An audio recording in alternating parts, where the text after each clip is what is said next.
Today we will be discussing a supportive intervention, which is one of John Heron's 6 modes of authoritative and facilitative interventions.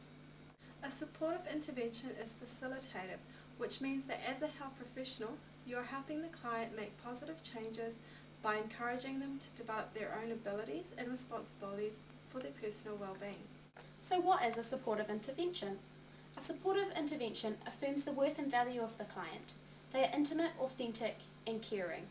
In supportive interventions, it is important to establish trust, introduce yourself, use positive body language, and in some cases, appropriate touch. You must be clear of your intentions and what you are trying to help your client achieve. John Heron suggests that we may wish for the client to take pleasure in self and others, accept and celebrate their own nature and that of others.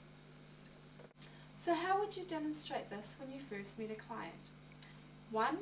Try to make a good impression, especially when greeting the client. 2. Be aware of non-verbal communication, as this is vital to how your client perceives you. 3. Keep an open mind so as not to judge a client based on their situation or their appearance. 4. Express care and concern in a professional manner, taking care not to smother the client, as this could come across as false flattery. What a supportive intervention isn't.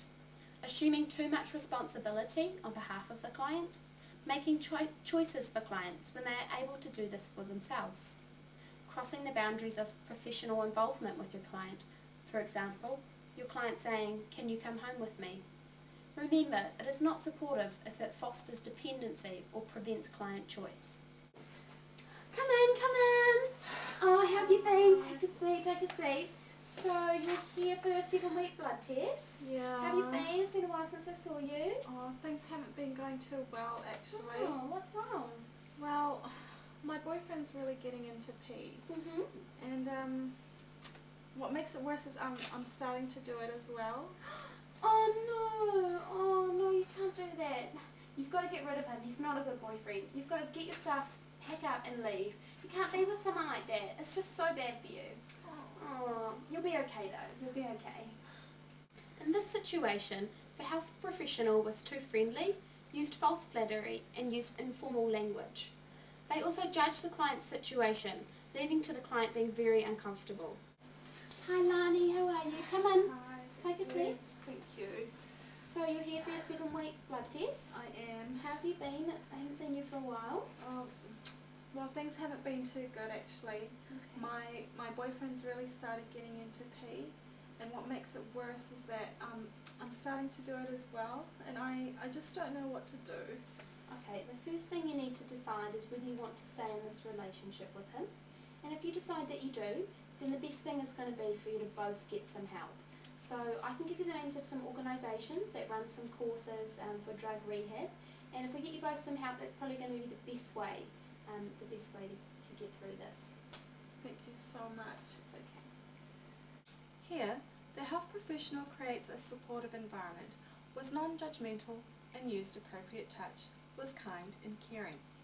This fostered a trusting start to the professional-client relationship. But there are some complicating barriers to successful supportive interventions. These include 1. Anxieties about touch, especially when dealing with people from different cultures or nationalities. 2.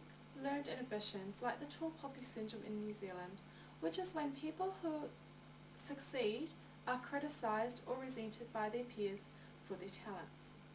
3. Previous history of clients' exposure to negative or manipulative interventions.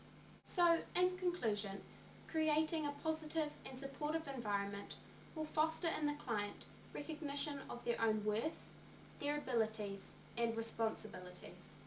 It is important to remember to make a good first impression, affirm the client's worth, use appropriate body language and touch, be attentive and express care and concern. Try to avoid being judgmental or using false flattery. In the health profession today, it is important to be aware of the different backgrounds and cultures of clients that you will come into contact with. You must be able to get people to open up to you so that you can help them to get the help that they need.